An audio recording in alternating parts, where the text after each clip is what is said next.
So the first question, each of you has had experience with all the major asset classes. So there's a typical apartment buildings, there's office, there's retail, there's industrial. What is your favorite asset class, and what do you think is their resilience over the long term to withstand an economic downturn? So Peter, I'm going to start with you. You were quoted in the National Post recently saying, I don't know if you remember that you talked to the newspaper, what they call you, but the quote was, "As we get longer in the cycle, great real estate will stand the test of time." What did you mean by that? Yeah, it's very, very interesting. When you look at the ups and downs of the real estate cycle, what seems to hold its value the best is the best located real estate. So key urban corners, or just real estate that's hard to replicate. So if you've got the right location, the right caliber of asset, that's the kind of thing, even in the downturn, you'll see things come out and move better. In 2008, so 6 months in to 2008, the market really changed. Next 6 months were tricky, but what we were able to do is, things like Bloor Street, we could trade 60 and 77 Bloor Street at premium kind of numbers, even in that market. Adelaide Centre downtown, there's a lot of good real estate that comes through and does well. My personal favorite, though, if you look at the markets today, industrial is looking like it's a real hedge to the retail question marks. I think retail's always going to do well. For Canadians, you want to go somewhere, especially in the wintertime. So we do think that even volumes today look really strong for retail.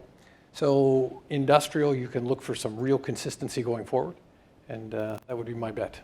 Armin, Artis REIT is a diversified portfolio. What are some of your favorite asset types? Because you really have all the food groups in your fund, except for maybe apartments, but certainly commercial. We don't have multifamily yet, even though multifamily is behaving very well, very resilient asset class. But we have industrial properties, retail, and office. And I just took a look at our numbers, went a little bit of a history lesson as well. Going back 10 years, our strongest organic growth, same property NOI growth, has been with our industrial portfolio by over 4%. Retail has actually pleasantly surprised us over the years, and it's averaging over 3%. But our office portfolio is averaging just a little above zero, and that's because of the vagrancies, if you will, the downturn in the Calgary office market. But I can recall the days when our office portfolio was outperforming all of our asset classes. Calgary was on fire, and we were getting very strong organic growth. But so if you look at the test of time, our industrials outperformed, and today our industrial is performing very well. I mean, in Toronto, our vacancy is 1% only with our industrial portfolio. Winnipeg, it's 2%. Alberta, 3%. BC, 0%. In the U.S. in general, all of our U.S. industrial, our vacancy is only 3%. That's very low for U.S. industrial.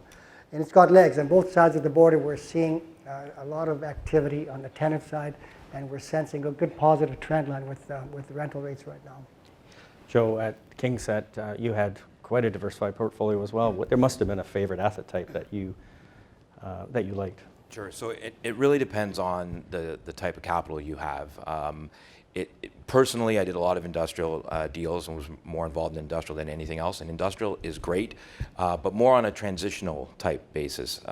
Value add, merchant, quick in, quick out, quick being a relative term. But long term, if you're in for long term hold, I would favor multifamily. There's less opportunity in multifamily for that quick merchant in and out, but from a long-term hold of wealth, I would pick multifamily. The industrial asset class, and I do love industrial, it's actually the only asset class that can become functionally obsolete. We don't use offices or rental buildings any differently today than we did 50 years ago, but industrial buildings actually become obsolete. We used to build them 18-foot high, 18-foot clear, then you move to 28. Now we've been recently building 32, but now we're coming out of that and we're building 40s. So all of a sudden industrial, that is 18 and 22 feet, could in fact become obsolete for that purpose. Doesn't mean there's not another purpose for it. Montreal, for example, has all these low clear height buildings that have been completely reinvented in the technology space, media and whatnot. But industrial is the only asset class that actually can become functionally obsolete. So I love it, but you have to have the right capital behind it.